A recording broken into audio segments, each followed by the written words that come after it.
Golf Talk Radio with Mike and Billy, right here on the Golf Talk Radio Network. When I wake up in Brought to you by Sundale Country Club. When you guys are over in the Bakersfield area, check them out, SundaleCountryClub.com. Give them a call at 661-831-5224 for tee times. And our good old friend Ian McPhee, McPhee's Grill of Templeton. You guys, if you're in the Templeton area, San Luis Obispo County, North County, check out McPhee's Grill of Templeton in downtown Templeton, McPhee'sGrill.com. 805-434-3204. We give away McPhee's gift cards during the show, also for our fantasy golf segment on PGAtour.com. So, are you ready, Mr. Gibbs? I am, and during the break, Nikki was kind enough to ask me how I was doing, and I'm doing really well, so thank you for asking, Nikki. But she said, what are we going to play? And I forgot to mention during my little BM this morning that I had the pleasure of playing golf with my best friend on Monday. That was so fun. And it really was great to go out there and be pain-free and actually swing fast. You swung awesome. So it was, you should have seen him swing it was and hitting so his fun. drivers. Wow. It was cool. But it was just, I had more fun playing with you. I laughed and it made me think, about the head games and stuff and how to be in a positive attitude and depending on what your expectations are, people who get mad just have too high of an expectation for their actual ability. So they get frustrated. That's where frustration comes from. You expect more than you actually got. But I've had low expectations because of my health and coming back from surgery. So I go in there with little expectations, and then it relaxes you, and you play. And then I'm with my best buddy, which is the most important thing in the world. And it was just enjoyable 9 holes of golf. And so thank you for that. You played great, as you always do. You're a great putter.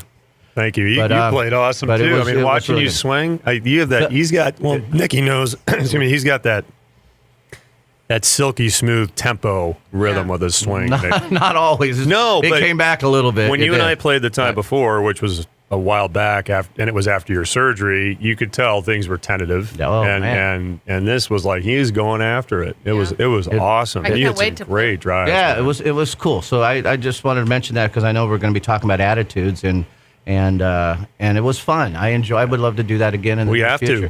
And I tell you, Butch, you can't shake him. I said some things to Butch that I thought he'd lose it. He didn't.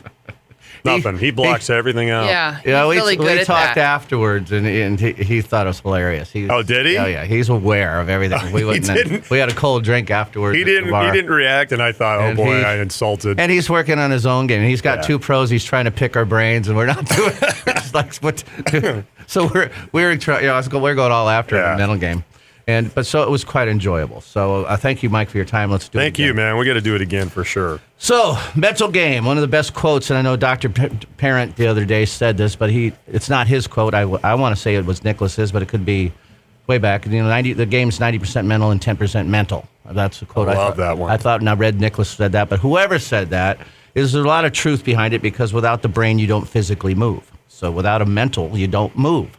So the game is totally mental, but some of us handle it better than others. And so the question is, how do you react? So you can go around the room and then there's a few of them here. How do you move on from a bad shot? How do you react when there is a bad shot? Then how do you move on? How do you handle it when you're playing with an outside agency that you can't handle or you can't have no control over, like Joe Rule's player? Like Nikki, Joe Rules. You're not Joe Rules' player. But that person that knows every rule and tells you about it on every hole? Have you ever played with Joe Rules? Have you ever played with Joe Rules person? Yeah. Wow. I saw one guy one time, he called a 13-year-old kid on how long the grip was on his putter because the guy was beating him in match play. Is there a rule how long the putter grip? It was brutal. It was something only somebody knows who's really looking in the appendix of the decisions, rules and decisions. And I thought it was low. It's really low. I mean, to me, I did. The old clubs used to have grips almost down to the head. But it's just, I looked at it and I'm thinking, that really. That's Joe Rules guy. You really think that's what's causing you to lose? No, but that's his way of trying to get back in that person's head. It obviously has nothing to do with the rule. And it did. It crushed the kid. Yeah. The kid didn't know any better. Yeah. He's what's 13. Wrong. That's what's wrong about it. Well, that's this is a full. This is a grown Well, there's man, a difference between a gamesmanship and then this guy just, he was wanting to win the hole. And he's trying to win. Plus, of course, it got in the guy's head. Didn't have to, but it did. So What about the obnoxious player? If you guys played in tournaments, and when I played in tournaments, it's very frustrating when somebody plays really, really slow. You have to deal with that because you're in a minute. If you're out in the casual round, man, I just go up ahead. That's why I've almost been hit by all of you guys a few times. I'm just moving. Right. But it's not respectful to do that in a tournament play. So you have to deal with what's going on when there's a slow player. These are challenges that people have, man. How do you deal with these things? How do you stay focused? So. Let's start with bad shots. Let's start with bad shots. Start with Nikki. Okay. That could take a while. Hold on, people. Let me get my pen out. All right. Hold on. I gotta set back my chair. Take off my shoes. Let me get the lounge chair. All right. Okay. That's better. You get a pillow. Now my feet can breathe. Okay. All yours, Nikki. It's all yours, Nikki. Wait a minute. You know, I don't know how I exist without you guys helping me out. We're here for you. Yeah, that's what we do, Nikki. Yeah, I know. It is what you do. So before you answer this, don't say what you wish you would do. Well, how do you handle it? That's what. You're asking me how do I? Yeah, how do you react with a bad shot? Not how you think people should. Don't give advice. Yeah. You're asking how you deal with it. That's the question. Well, you don't have it in front of you. How do you react to a bad shot? Yeah. Well, I think it depends on what my mental state is at that point. How well I'm handling my mental side of the game. Well, that's the whole conversation. Yeah, mental. Exactly. Yeah. What I want to do is I want to never have any negative thoughts. I want to have positive or neutral. I read that book. So if I hit a bad shot, it would be nice to say, that went in the sand, or that went off to the right, and so you can just dismiss it and move on. The more you can just move on, the better it's going to be, because you want to stay in the present. So, are you giving advice, or is that how you actually handle things? A lot of times I do handle it like that. I can be pretty good, but there are times when it's particularly onerous, I do get angry about it because I'm frustrated with myself. Onerous. Yes, onerous. Yeah, I got to look that up. Dude, Google look that up, you guys. That's part of my job. Spell here. that. Oh. So wow. I don't know how to handle that word. And the key there, I think, is, there's going to be some times you get angry because you think, oh my gosh, there's no reason why I should have done that. So on a scale of 1 to 10, handling bad shots the way you've read those books and how you should, and reacting really bad and affects you, where do you rate yourself? On a scale of 1 to 10, I'd say I'm probably 8. Good.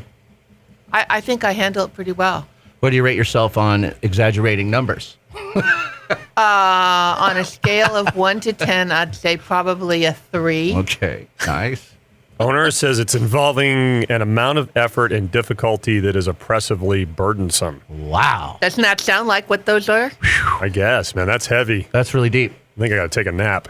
I need a minute. Do we have music or something? I need vocabulary than I'm man, used to. Good to have you back, Nick. But I did have one shot happen to me at Cypress this week that actually, it was a good example of this. Of onerous shot? Yeah, well, of being able to handle it. Wow, let's hear it. What happened is I hit this great drive. It was on 6 at Cypress. Yeah. Over the hill, I'm like 100. Love that hole. 105 yards out. Yeah. So it's downhill. Awesome. I had actually a pretty good lie, too. Everything was perfect. And there was a little bit of wind, and so I was kind of thinking. Was it a perfect wind? Well, I was kind of thinking, I'm a little in between clubs because it's downhill, da-da-da-da-da, but I'm thinking it's perfect. It's such a perfect shot. It's not a big deal, right? And right as I'm swinging, I thought something about, did I have enough club or whatever it was, and I caused it to, I hit a horrible shot. It went over the green and down by the cart path as if you're going on to 7. So I'm thinking, great. I'll be lucky if I even find this. And here goes my, possible birdie to who knows what. But I went down there and I wasn't upset about it. And I looked around. I found the ball. It was in a horrible spot, right by the stake.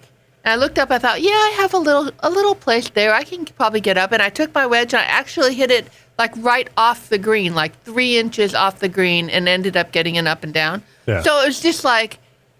I could only do that because I didn't blow up mentally over hitting that shot because I let it go really fast. If I hadn't, I would not. That would not have been the result of that hole. I would have. So something got in your head mid-swing, a little doubt or something like that? Yeah. Bernhard Langer, the amazing, legendary Bernhard Langer, said, "Be decisive. A wrong decision is generally less disastrous than an indecision." Yeah, boy, is that true. So how is that? So true. And let's see, there's another one. So, of all the Sam Snead, of all the hazards, fear is the worst. Oh, Yeah. I would agree with that.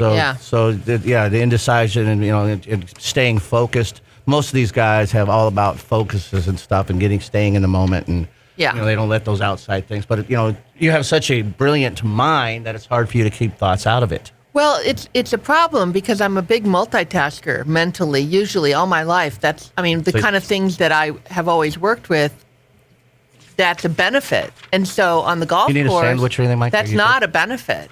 You need to be able You to changed the not speed let on your that mind fan? wander. Thanks. I'm sorry. Don't make your mind wander.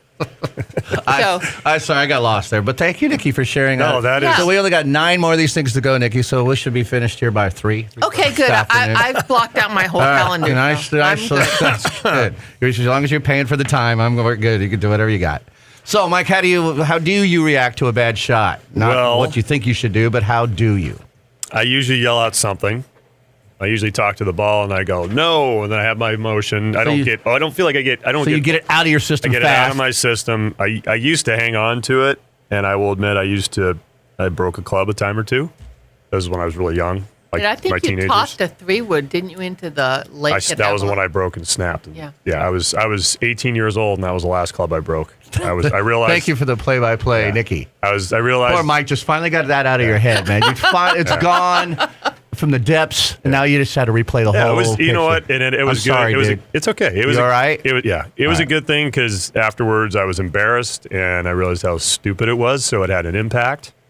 So I just go, okay, shot's done, and I try to move on to the next shot. So when I was playing with Billy and Butch at Black Lake, and ironically we were on hole 6, the par 5, and I hooked one off the drive into the eucalyptus trees and went over there, and it's like amongst the leaves and the acorns from the eucalyptus trees and all that stuff. And Billy's like, just move it out. We're not playing for anything. And no, I take it as a challenge. Like I want to try to hit that shot. Cool. Yeah. And that's how I've learned for me to deal with those situations. It's like, okay, this is just another challenge. You're moving on to the next shot, try it. And I moved all these big branches and stuff. Yeah, by the way, I think the loose impediment touched the ball and the ball jiggled. I don't know. I don't want to be Did it? Mr. Rules guy here. Well, you should have told me. I didn't think it did. I wasn't even near you, man. I don't know. So But I did see it looked like Beaver was cutting wood over there. Oh, yeah. It was like a wood chipper going There's on. a lot there. How much wood does a woodchuck I cut? thought wood one. I thought wood was a wood chipper over by the trees there. Billy's right. But you hit a great shot. I hit a 5-iron off of that, and I put it back down the middle of the fairway, and you know what? And the end result is I felt pretty dang good about it, even though the first shot was not a good shot. But the other thing I realized now, I guess, as I'm getting older, it's like I never go out to play golf thinking I'm going to have a perfect game. It doesn't exist. Yeah. Where before I would go out and play, and I would say, well, this is my handicap, and this is what I got to shoot, and this is, in a tournament, and this is blah, and people think this of me, so I better be like that. Listen to these words. And it's like, I don't do that anymore. Golf doesn't matter who you are. Right. It doesn't matter. It treats everybody the same. Right. And not only that, but Well, sort of. I mean, some people play for a living, and so it is their business. We don't. We play it for recreation stuff. So, but people who play for a living have to deal with it a whole different way and how they handle it because it is their livelihood. But to your point, how I handle now is a lot better than I used to. It's like kind of what you said. Yeah. Because I think people who get mad have really high expectations, and they don't have the skill set at that moment to pull off that expectation, and so they hit a bad shot. Right. So you're mad at that. So if you change your expectations, you get out of your own mental block. And so lately, it's made a huge difference. I went up a tee set because I'm not strong, so I'm going up a tee. That was a big change for me. Well, you're a pro, you got to play the tips. That's just ridiculous. So you go to a tee that you can play the golf course. And then having less expectations because of the limitations I've had recently has helped my attitude a lot. So I do like your way if you hit a poor shot that you just look at the next shot as a challenge. I think that's huge because you could get into a bunker and instead of freaking out, you're like, cool, I got to play a bunker shot now. But we play for recreation and fun. And right. that's that. So so people who play tournaments, either if you have high expectations, practice your skill set. Yeah, don't move the ball when it goes into the develop woods. Try skill. to learn how to hit or have out an of those expectation. lies. Have an expectation that's reality to your real ability. You can't expect things that you really can't do. So people always look, it's my best shot at the best time. That's not reality. That's a very rare moment. So people's expectation, I'm a 2 handicap, I'm going to shoot par golf. That might not be the case, man. So, expectations set up all the frustration. Yeah, well, and here's the other part about that, which I think a lot of people don't understand, and this has to do with expectation as well, is when someone is a 2 handicap, if they're really a 2 handicap, they're hitting that 2 handicap maybe 30% of the time. That's what I'm saying. So it's not. That 2 handicap doesn't mean you go out and shoot. If the par 72, it doesn't mean you go out and shoot 74 or 75 all the time. Yeah. It doesn't mean that. Playing shots that you can't commit to, and a lot of people, I know I can do, I think I can do this, I've got this, I've done it before. If you hit a shot that you're not really know the skill set well enough to trust it, that's when bad shots happen. Yes. So they have to stay inside their own games. Now, the tour players practice and they do all this, so they have a different skill set, obviously, than the average player. The average player says if you have a high expectation and you go and you don't practice, you hit a couple range balls and putt for a minute and go play, how are you going to live up to an expectation that's not real? Right. So that's where people get ticked off. So my advice is if you just play to have an expectation that's reality and don't try shots you're not able to hit. Don't. Or when you play certain times, play to try to develop those skills. Like when I'm in Hawaii, I always play back tees, so it forces me to play my long irons and my fairway woods. And I try to hit the green. It's not something I do in a tournament, but the more I do it in that kind of environment, the more confident I feel that when I'm in a tournament, I can do that. Nice. So if you never practice those shots, you're never going to get them. Right. Got to practice. Well, that's like if skill set. That's like and it's not on the range either. It's on the course. You got to do it. Yeah. Well, if you're fortunate enough that people can do that. Yeah. A lot of people don't only play because they can't afford to play all the time. So people that need to go practice somewhere that's not on a golf course. The challenge course. What about that? I'm talking about people in general that are listening right now that can't go out and play golf every single day. That's financially might not be prudent for them. So how do they go on a golf course and just hit second balls and stuff like that? So there are ways to practice skill sets, and you should. Thank you, Nikki. Good job, Thank you, guys Billy. and girl. When we come back, we'll talk a little bit more about playing with the different kinds of players. And top of the hour, after the 9 o'clock hour, we'll have Dave Schmantel with Slick Sticks. Golf Talk Radio brought to you by... Live shot of the day in 2 minutes. That's right. We got to do that, too. I forgot about that. Brought to you by Mighty Green Organic Carpet Cleaners. Check out mightygreencarpetcleaners.com today. Ask for Mark, 805-400-7267. Mention Golf Talk. Get up to 15% off your first cleaning. That's mightygreencarpetcleaners.com, 805-400-7267. Also, check out our podcast sponsor, healthiq.com today. Use the word Golf Talk for the code to get your rate, or visit golftalkradio.com. We'll be right back. Golf Talk Radio with Mike and Billy, right here on the Golf Talk Radio Network.